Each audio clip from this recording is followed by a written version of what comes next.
although I'd been involved in the beauty industry for a good decade, I'd never actually been involved with the actual treatment side of things. I was more for promoting to salon owners and therapists and so on and so forth. What struck me with even the eyebrows, lips and eyeliner was the psychological benefits that came from having a treatment. With Helen, she said, oh, we've got a guy coming through, he's a young man who's got alopecia. So I thought, I wonder how he's going to react to this afterwards.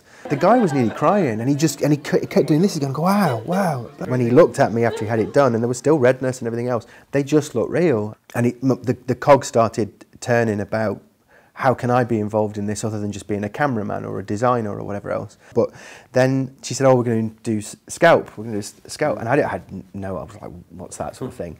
And you had all these different types of people coming in, some people who had previously had a wig. I mean, there was one guy that came in with a wig, but also had a hair transplant with a thundering great scar on the back of his head. And you just cover the scar up and it was gone. And it was literally, again, you couldn't see where you'd been working. So I thought, well, I'll have it done. And it didn't hurt. I've got a tattoo on my leg and it's nowhere near that kind of experience.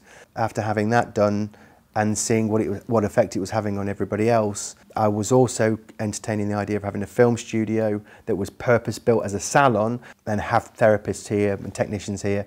And then I just said, why don't I learn how to do it as well? Yeah, of course, because then I've got perfect facilities.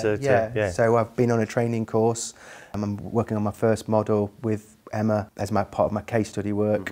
And yeah, where they lead to now, we're talking to Dawn about it becoming a micropigmentation clinic here in the centre of the country, and just letting everybody know, whether it's men or women, but mainly because I can empathise with another bloke that's going through what I was going through.